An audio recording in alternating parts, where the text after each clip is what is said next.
How to disable double-click side button for Apple Pay on iPhone.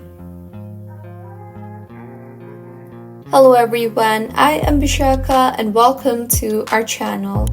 I will take you through the step-by-step process on how to disable double-click side button for Apple Pay on iPhone. Now, let's get right into the tutorial.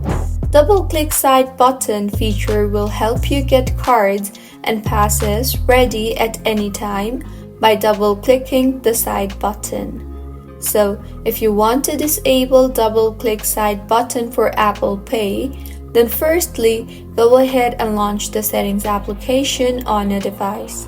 In here, scroll down and navigate to the wallet option and tap on that. You will then see the option for double-click side button. Simply toggle off the toggle button for double-click side button, and with this the feature will be disabled. So, this is how you can disable double-click side button for Apple Pay on iPhone. If you find this tutorial helpful, please like the video and do comment if you have any queries. Also, do subscribe to our channel Login Giants for similar helpful tutorials. See you on the next one.